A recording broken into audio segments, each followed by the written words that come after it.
Everyone, welcome to अनुभव study facts. जैसा कि आप सबको पता चल गया होगा गाइस कि जो रीट एग्जाम की न्यू डेट है वो 26 सितंबर आ चुकी है। तो अब प्रिपरेशन कैसे की जाए, क्योंकि पहले 25 अप्रैल थी, फिर उसके बाद 20 जून आई और अब 26 सितंबर आ गई है। तो बहुत से लोगों ने यहाँ तक तो बहुत अच्छे से तैयारी की होगी और इस जो टाइम पीरियड था इस दौरान क्या लॉकडाउन भी हुआ, कंडीशंस बहुत अलग भी हो गई थी, तो बहुत से लोगों की यहाँ पर पढ़ाई थोड़ी सी हो सकती है कि ना हो पाई हो।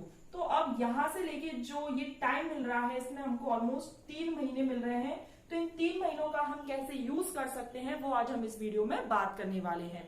हम स्ट्रेटेजी की यहाँ पर बात करेंगे कि किस तरीके से आप स्ट्रेटेजी अपना सकते हैं 90 दिनों के लिए। और जिन्होंने भाई एमपी टेट और रीट दोनों का फॉर्म अगर साथ में फिल किया था तो वो कैसे तैयारी कर सकते हैं। और अगर आपने यहाँ तक तो पढ़ाई की, मतलब कुछ ना कुछ तो आपने पढ़ा था, लेकिन बीच में थोड़े टाइम के लिए, महीने 2 महीने के लिए आपने पढ़ाई को बिल्कुल कहते हैं ना साइड में रख दिया, नहीं पढ़ा है, तो अब ये जो 3 महीने इसमें कैसे हम अच्छे से यूटिलाइज कर सकते हैं, तो आज इस वीडियो में हम समझेंगे। तो वीडियो को शुरू करते हैं। सबसे पहली बात ये है कि आपने जो कुछ भी पढ़ रखा है अब उसको एनालिसिस करने का टाइम है, क्योंकि 3 महीने हैं तो लगभग 15 दिन अपने आप को एनालिसिस करो कि जो आपने 25 अप्रैल को जो एग्जाम डेट थी या जो 20 जून की एग्जाम डेट थी वो समझकर आपने कितनी अपनी तैयारी कर ली थी। ठीक है, तो सबसे पहले क्या करना है, कोई भी टेस्ट सीरीज ज्वाइन कर लो, कोई भी जो आपके बजट के अकॉर्डिंग हो, रीजनेबल प्राइस हो जिसका, आप अपने अकॉर्डिंग, यहाँ पर कोई स्पॉन्सर नहीं है कि आपको पर्टिकुलर वही टेस्ट सीरीज परचेज करनी है। टेस्ट सीरीज इसलिए परचेज करने के लिए बोल रही हूँ क्योंकि एनालिसिस करने के लिए सबसे अच्छी टेस्ट सीरीज ही होती है। आप एमसीक्यूज की प्रैक्टिस जितनी अच्छी करेंगे वो तो है ही, एनालिसिस करने में टेस्ट सीरीज को बेस्ट इसलिए माना जाता है क्योंकि यहाँ पर टाइम दिया रहता है, टाइम गिवन रहता है। अगर आप मोबाइल में लगा रहे हैं, लैपटॉप पे लगा रहे हैं, कंप्यूटर पर लगा रहे हैं, जैसे भी जिस फॉर्म में लगा रहे हैं, तो यहाँ पर टाइम गिवन होता है। अगर आप नहीं लगा रहे हैं तो प्रीवियस ईयर पेपर ले लीजिए, प्रीवियस ईयर क्वेश्चंस हैं, और अपनी जो स्टॉप वॉच है, जो नॉर्मल वॉच होती है, उनको सेट कर लो और 2.5 घंटे का यहाँ पर अलार्म सेट कर लो। ऐसा कुछ कर सकते हो अगर टेस्ट सीरीज नहीं लेना चाहते हो। टेस्ट सीरीज में क्या होता है, आपको 10 से 15 एफएलटी मिल जाते हैं। अगर 10 से 15 एफएलटी मिल जाए किसी भी टेस्ट सीरीज में, मिनिमम बोल रही हूं मैं, और लगभग 50 से 60 तक आपको मिल जाए टॉपिक वाइज या चैप्टर वाइज, तो आई थिंक यहाँ पर एनालिसिस अपने आप को करना बहुत अच्छा सिद्ध हो जाता है। अगर आप नहीं है तो आप कोई भी प्रीवियस ईयर पेपर ले लो। राजस्थान के तो भाई लेना ही है, क्योंकि हम रीट की तैयारी कर रहे हैं तो स्पेसिफिक हमें राजस्थान के ही लेना है, क्योंकि प्रीवियस ईयर पैटर्न जो क्वेश्चन है वो हमको पैटर्न बताता है कि क्वेश्चंस किस तरीके से पूछे जाते हैं। तो ये बहुत ज्यादा, यहाँ पर आप अपनी वॉच का यूज करके 2.5 घंटे, चूंकि हमें 150 मिनट मिलते हैं 150 क्वेश्चन के लिए, तो यहाँ पर आप अपने आप को ऐसे एनालिसिस भी कर सकते हैं अगर आपको टेस्ट सीरीज परचेज नहीं करनी है तो। ठीक, यहाँ पर ये बात आ गई, क्योंकि क्या है, प्रीवियस ईयर क्वेश्चन लोगे तो 4-5 साल के प्रीवियस ईयर क्वेश्चन मिलेंगे। ठीक है, और अगर आप इस तरीके से कुछ लेते हो, टेस्ट सीरीज ज्वाइन करते हो, तो यहाँ पर आपको थोड़ा सा टाइम बाउंडेशन रहता है। 20 question for 20 minutes, 20 minutes for 20 question, 10 minutes for 10 minutes मिलते हैं भाई 10 क्वेश्चन को सॉल्व करने के लिए, केवल 10 मिनट दे रहे हैं। कभी कभी जो पैटर्न है वो बिल्कुल कैसा पूछा जा रहा है, कभी मॉडरेट लेवल का रखते हैं, बहुत इजी भी रख देते हैं, कभी हायर लेवल भी होता है, इसलिए थोड़ा सा यहाँ पर मैं जोड़ देती हूँ। अदरवाइज एनालिसिस करने के लिए आप एमसीक्यूज की जितनी ज्यादा प्रैक्टिस करें वो तो फिर है ही। तो अब कैसे करनी है, टाइम ड्यूरेशन थोड़ा सा मैं यहाँ पर बता देती हूँ। जून के जितने भी रिमेनिंग डेज हैं, आप ये समझो कि जून के एंड, मतलब बिल्कुल आपको लगभग 10 से 12 दिन मिल रहे हैं, तो 10 से 12 दिनों में आपको टेस्ट लगाने हैं। जितने टेस्ट लगा सकते हो वो चाहे आप पीडीएफ फॉर्म में लगाओ, मतलब एमसीक्यूज के फॉर्म में लगा लो, प्रीवियस ईयर क्वेश्चन के फॉर्म में लगा लो, या फिर टेस्ट सीरीज ज्वाइन करके लगा लो, वो आपकी इच्छा रहेगी जिस हिसाब से आप करना चाहते हो। लेकिन 10 से 12 दिनों में कम से कम इतना तो पता चल जाए कि 150 में से कितने नंबर आ रहे हैं। अगर आपके 100 या 100 प्लस आ रहे हैं तो समझ लो कि तैयारी ठीक है। ठीक, अगर 110 प्लस आ रहे हैं तो थोड़ा और मेहनत करेंगे तो हो जाएगा। 120 प्लस आ रहे हैं तो कोशिश करो कि अब ये मार्क्स जो है वो कम ना हो जाए। थोड़ा सा समझना क्या होता है, कभी कभी भी 100 प्लस आते हैं तो हम वहां पर बहुत अच्छी खासी मेहनत करने लगते हैं कि यार अभी हमारे 100 प्लस ही आ रहे हैं, तो अब हमको थोड़ा सा और पढ़ना चाहिए, हमको हमारी कमियां, हमारी कमजोरियां जो भी है वो हमको दिखने लगती हैं। लेकिन जैसे ही हमारे नंबर 120 या 125 प्लस मतलब क्रॉस कर जाते हैं तो एक ओवर कॉन्फिडेंस हो जाता है कि यार हमारे तो इतने अच्छे आ रहे हैं, हम तो कर लेंगे। ऐसा नहीं है, वही अच्छी बात है, अगर 120 125 आ रहे हैं बहुत अच्छी बात है, लेकिन उसको ये समझो कि अब ये कैसे भी करके डिक्रीज ना हो जाए। तो इतनी अच्छी तैयारी करते रहनी है, लगातार करती रहनी है कि ये नंबर 125 से 126 हो जाए पर 124 ना होने पाए। तो इस तरीके से सोचो कि भाई जून के लास्ट तक 10 से 12 दिनों में जो आपको डेज मिल रहे हैं, remaining days of June month, तो आप उसमें क्या करो, FLTs लगा लो, चैप्टर वाइज लगा लो, MCQs लगाना चाहते हो, कहीं से PDF मिल रहा है, या आपने पहले कोई भी कोचिंग ज्वाइन की थी ऑफलाइन, वहां के कुछ नोट्स हो जो कि MCQs में गिवन हो, तो वो आप उसको प्रैक्टिस कर लो। यहाँ पर अभी थ्योरी वाला काम बिल्कुल मत करना 10 से 12 दिनों में। क्यों? क्योंकि आपने जो पुराना पढ़ रखा है और किसी भी कारणवश आपने 1-2 महीने नहीं पढ़ा है, कुछ भी रीजन हो सकता है, तो वो जो गैप आया है उसमें अपना एनालिसिस करना बहुत ज्यादा जरूरी हो जाता है। चलिए, अब ये जून का मंथ हो गया। अब हमको जुलाई और अगस्त और ऑलमोस्ट सितंबर भी पूरा ही मिल रहा है क्योंकि 26 सितंबर डेट है। तो जून के मंथ में हम क्या करेंगे, हम अपने आप को एनालिसिस करेंगे और हम टेस्ट लगाएंगे। फिर जुलाई के महीने में हम क्या करने वाले हैं कि जो भी हमने कुछ प्रीवियस पढ़ रखा होगा उसको हम स्टार्टिंग के 20 डेज में कर लेंगे रिवीजन। क्योंकि देखो, नया पढ़ते रहने से अच्छा है कि जितना आपने कुछ पहले पढ़ रखा है उसको मल्टीपल टाइम्स आप रिवाइज कर लो, रिवीजन कर लो, हर सब्जेक्ट का रिवीजन कर लो। और जून में जो हमने टेस्ट सीरीज लगाई थी उसका यहाँ पर एक बार और एनालिसिस कर लो।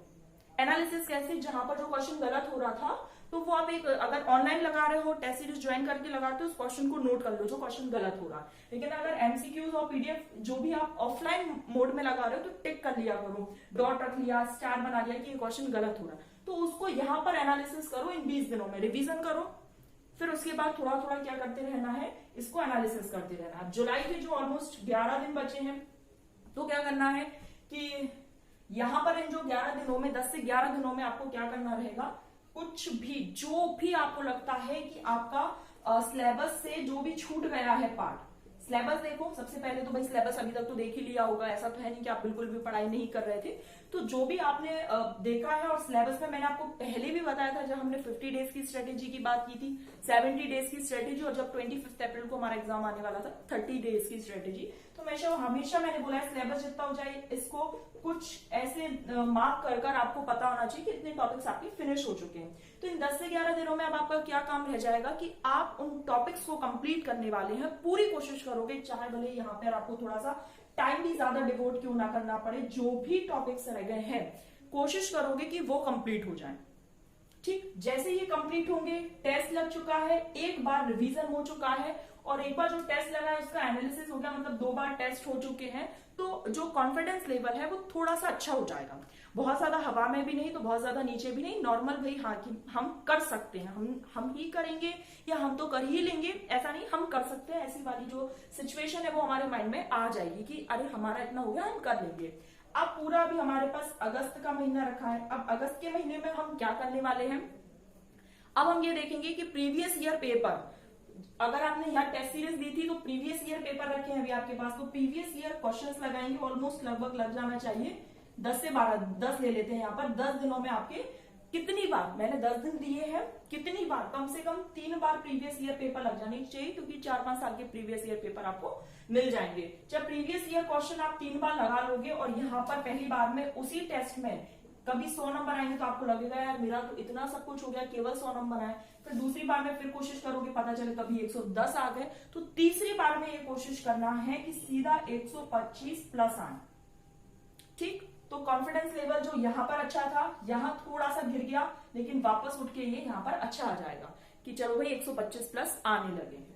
अब हम क्या करेंगे, अब जो अगस्त के जो 20 दिन बचे हैं उसमें हम ये देखेंगे कि जो यहाँ पर ये जो हमने सिलेबस कंप्लीट करा था ना जुलाई के दिनों में, तो उसको तो हमने केवल एक ही बार पढ़ा है, तो उसको केवल जो एक बार पढ़ा है उसको हम यहाँ पर रिवाइज करेंगे। उस सिलेबस का जो कि हमने जुलाई के महीने में कंप्लीट करा था उसको अब हम रिवाइज करेंगे। तो वो जो सिलेबस है यहाँ कितनी बार रिवाइज हो जाएगा, 2 बार। ठीक, जो यहाँ 10 दिन में पढ़ा था तो इसको कोशिश तो यही करनी है कि लगभग 8 दिनों में कंप्लीट कर लो, लेकिन फिर भी 8 से 10 दिन यहाँ पर दोबारा ले लो, क्योंकि वो सिलेबस एक बार पढ़ा था। कुछ टॉपिक्स होंगे, जरूर ऐसे होंगे जो छूट जाएंगे, जो समझ नहीं आएंगे। भाई ऐसा लगता है ना कि ग्रुप स्टडी हो जाए, जो कि अभी हो नहीं सकती, किसी भी टीचर से हमको हेल्प मिल जाए, ऑफलाइन क्लासेस हो जाए या जो भी है, तो डायरेक्टली जब हेल्प नहीं मिल पाती तो कुछ टॉपिक्स ऐसे होते हैं जो रह ही जाते हैं, तो वो कंप्लीट करने की कोशिश करनी है। तो 2 बार यहाँ पर सिलेबस रिवीजन हो गया। अब 10 दिन और बचे हैं अगस्त के, उसमें हम क्या करेंगे, तो उसमें हम क्या करेंगे, चैप्टर वाइज लेकर बैठेंगे अब चीजों को। चैप्टर वाइज टॉपिक लेकर बैठेंगे। सीडीपी का कोई भी टॉपिक हो गया, अब हमने पहले थ्योरी करनी है और फिर हमको एमसीक्यूज करने हैं। ऐसे इन 10 दिनों में हमको कोई से भी दो सब्जेक्ट को कंप्लीट करना है। ध्यान रखना 10 दिनों में हम क्या करने वाले हैं, बिल्कुल शुरू से इनिशियल वे में हम क्या करने वाले हैं, पहले थ्योरी कंप्लीट करेंगे, फिर उसके बाद उसके एमसीक्यूज लगाएंगे।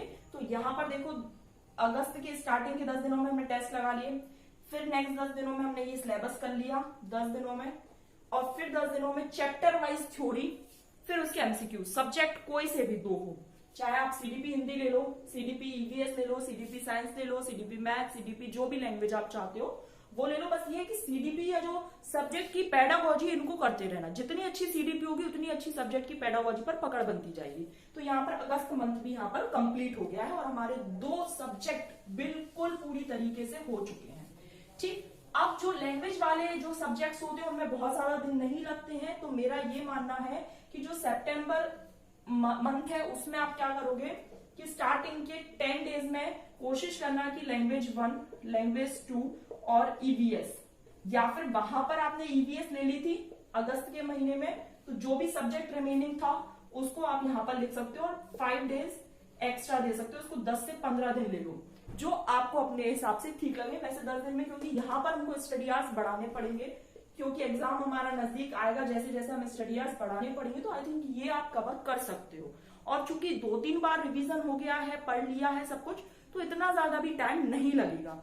यहां तक की बात क्लियर हो गई। अब चूंकि 10 से 15 दिन निकल चुके हैं सितंबर के, तो बिल्कुल यहाँ पर तो टेंशन लेना ही नहीं है। अब जो रिमेनिंग 10 दिन है, प्रीवियस ईयर क्वेश्चन को प्रैक्टिस करो, जितना ज्यादा कर सकते हो। 3 बार पहले कर चुके हो, 3-4 बार अभी और कर लो।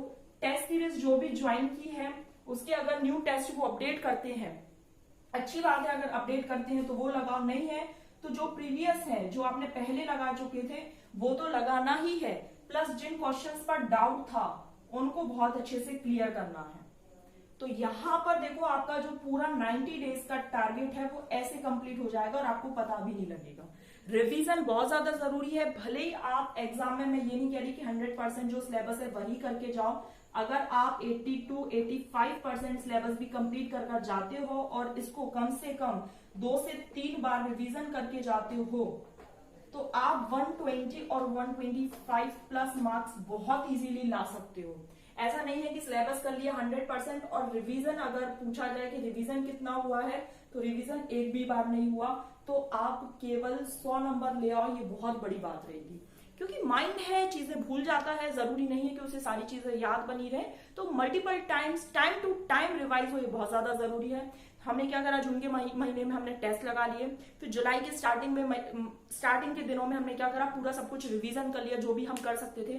फिर जो रिमेनिंग डेज रहे उसमें हमने अपना सिलेबस कंप्लीट करने की कोशिश करी कि भाई सिलेबस कंप्लीट हो जाए। फिर प्रीवियस ईयर क्वेश्चन करेंगे। अगस्त के महीने में भी यही रहेगा कि जो भी डाउट्स आ रहे थे प्रीवियस ईयर जो पेपर लगा रहे थे उसमें, जो टेस्ट सीरीज में डाउट्स आ रहे थे वो कंप्लीट करना है। जो सिलेबस हमने जुलाई में कंप्लीट किया था उसको हम एक बार रिवाइज करना है, क्योंकि वो चूंकि रिमेनिंग पार्ट था हमारा। उसके बाद फिर हमको क्या करना है कि कोई से 2 सब्जेक्ट कवर करने हैं। 10 से 12 दिनों में कोशिश करो कि 2 सब्जेक्ट्स कवर हो जाए, वो भी चैप्टर वाइज। फिर सितंबर में हम स्टार्टिंग के जो 10 से 12 दिन है उसमें हम अपने chapter wise, theory wise, MCQs wise जैसे करना चाहते हैं वैसे जो रिमेनिंग सब्जेक्ट्स है उनको कवर करेंगे। फिर जो लास्ट के 10 दिन रहेंगे बिल्कुल टेंशन फ्री रहना है, केवल टेस्ट लगाना है। प्रैक्टिस जितनी होगी, टाइम जितना अच्छे से आप लगा पाओगे, टाइम को अपने अकॉर्डिंग कर पाओगे। और ओएमआर चूंकि ऑफलाइन रहेगा तो भाई ओएमआर किस तरीके से फिल करनी है, क्या करना है, ये सब आपको देखना पड़ेगा। तो ये केवल 10 दिनों में हो जाएगा, यहाँ पर टेंशन नहीं लेना है, क्योंकि मल्टीपल टाइम्स हमारा रिवीजन हो चुका है। टेस्ट हमारे 2 से 3 बार लग गए हैं, प्रीवियस ईयर क्वेश्चन तो 6-7 बार लग जाएंगे। सिलेबस हमने 2 बार कंप्लीट कर लिया है, चैप्टर वाइज कर लिए हैं, एमसीक्यूज कर लिए, तो बहुत अच्छे से तैयारी है। और टेस्ट जब लगाते हैं और ये नंबर आते हैं तो कोशिश करना है कि डिक्रीज ना हो, भले ही 1 नंबर इंक्रीज हो, 100 से 101 आ जाए पर 99 ना होने पाए। तो अगर इस तरीके से तैयारी करेंगे गाइस, तो आई होप आप लोग बहुत अच्छे से कर पाएंगे। और ये जो स्ट्रेटेजी है वो आपको पसंद आई हो, पसंद आए तो शेयर करना। शेयर उन लोगों के साथ कर सकते हो जो लोग तैयारी कर रहे हैं और घर बैठे विदाउट कोचिंग अगर रीड को निकालना चाहते हो तो आप उनके साथ ये वीडियो शेयर कर सकते हैं। आई होप आपको ये पसंद आए तो प्लीज लाइक करके शेयर करना। और चैनल पर पहली बार आए हो, इसी तरह की और वीडियो देखना चाहते हो टीचिंग एग्जाम से रिलेटेड, तो आप चैनल को सब्सक्राइब कर सकते हो, बेल आइकन प्रेस कर सकते हो और पीडीएफ के लिए टेलीग्राम चैनल से जुड़ सकते हो। चलिए, थैंक्स फॉर वॉचिंग दिस।